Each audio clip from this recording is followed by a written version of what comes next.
What's up, Terabyte people? Today I'm going to show you the brand new tattoo that I just got and also give you guys some more tips to hopefully help you be as prepared as possible for getting a tattoo. As you can see from the title, this is my 4th tattoo and it was actually done in the same studio as the last one but by a different artist, a guy called Lee Pickles who is super talented. It pretty much doesn't matter what you ask him for, Lee always does a good job and the sense of realism he creates is insane, so I'll put his info in the description for anyone who wants to check him out. And one of the things he's best at is galaxy, nebula and space related tattoos, which was perfect for me because that's exactly what I wanted. The image I wanted to get is the iconic picture of the Pillars of Creation taken by the Hubble Space Telescope in 1995. The reason for this, well, there's a couple actually. Space and astrophysics are my nerdy little hobby. I was never actually any good at it during school, but when I was older I picked up a few books and eventually became obsessed with the universe and all its incredible secrets. And the Pillars of Creation are one of my favourite things in space. Time for a science lesson! The pillars make up a very small section of a nebula called the Eagle Nebula, which is about 7,000 light years away from Earth,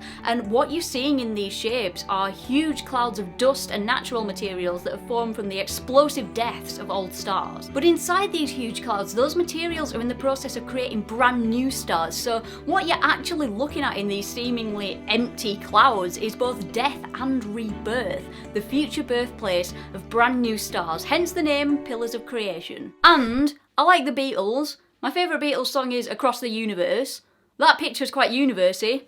2 birds, 1 stone. I'll stop trying to be Professor Brian Cox now. Anyway, I picked Lee for the job because I'd seen other space-related work of his and it was brilliant. Here's a couple of pictures of me mid-tattoo. Don't know what we were laughing about there. And the finished product. You want me to get naked again, don't you? Fine! Ta-da! The Pillars of Creation. So accurate, it might as well have just borrowed the Hubble Space Telescope and just projected the original image onto my back. It's actually the same, like exactly the same. So a massive thanks to Lee for an awesome tattoo, and the experience made me learn a few new things about tattooing that I want to pass on to you, so listen up. I've spoken in detail before about preparing for a tattoo, from what to get and where to put it, to how to look after it and make it last. So if you want to see that, then click here to see my Tattoo 101 guide, essentially. It covers a lot. But these next few points were not in that video because I only discovered them after getting this tattoo, so here we go. The main reason I hadn't realised the following things is because my previous 3 tattoos were all pretty light in colour and design, but this Pillars of Creation tattoo, that is the heaviest and most dense design I've ever had. So here are some things to expect when you're getting a large tattoo. Firstly, you'll lose more surface ink than you might expect. All tattoos lose a tiny bit of ink at the start because your skin's not fully healed and not every single bit of ink will be absorbed. That's normal. But I was quite alarmed at the amount of ink I lost with this tattoo. I actually thought there was something wrong, especially when I woke up the next day and pretty much had an imprint of the entire tattoo on my pillow. But actually, it's quite normal for a tattoo that big and dense to lose that much colour at the start, so it looks scary, but if it happens to you during the first few days, don't worry, it's normal. The other thing I realised is that while you're not really supposed to touch a new tattoo much, and you definitely can't rub it or have a bath or anything, it's actually a good thing to wash it, sometimes multiple times a day. However, you have to be gentle about it. I didn't even shower it, I just got a damp cloth and just patted the tattoo, and you can very gently wipe away any bits of ink that are obviously loose, but do not pull off anything that will not come off easily. That will harm the tattoo. But yeah, it turns out you can do this a couple of times a day and it actually helps the tattoo heal. People do scare you into thinking that you absolutely cannot touch it under any circumstance, but while you do have to be careful about it, it's not going to disappear if you clean it. No more inky bed sheets. One last thing I want to mention is how to reduce pain during a tattoo. I've touched on this before, but going through this tattoo helped me discover a few more tips that will help. Again, my previous tattoos were pretty light and not that painful.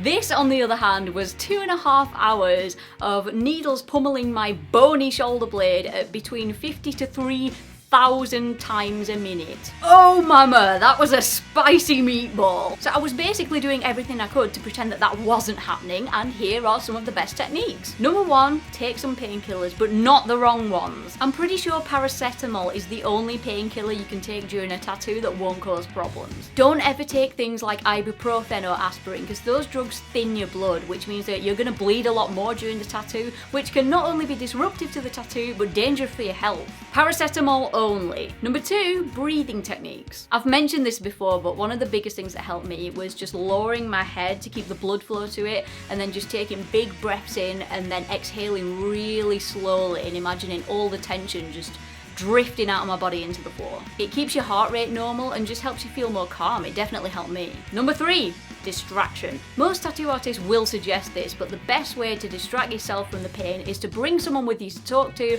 or listen to some really good music, or watch something on TV. It is definitely the best way to keep your mind away from the pain and focused on something else. During this last tattoo, me and Lee ended up putting on Flight of the Conchords, which if you've never seen it is a brilliant comedy show, and yeah, I was still in pain, but it was interrupted by moments where I was just laughing at the show. It was actually kind of bad. Lee had to stop tattooing at certain points when our favourite bits came up because we knew we were gonna laugh. Don't laugh in the middle of a tattoo, and don't make the artist laugh either, they'll mess it up. And finally, number 4, get energized. The way your body powers through pain is by using adrenaline, so listen to your favourite music or do something to get you pumped up before you get the tattoo, and also dose up on caffeine and sugar before you go in, that'll really help. It should give you a burst of energy that'll help you get through it. And that's probably enough of me waffling on about tattoos, so I'm gonna leave, but if you have any questions about tattoos that I haven't answered yet, please ask them in the comments, because I like helping people out and I'm quite knowledgeable about tattoos now, so I am here to help. Have a nice day, see you next time.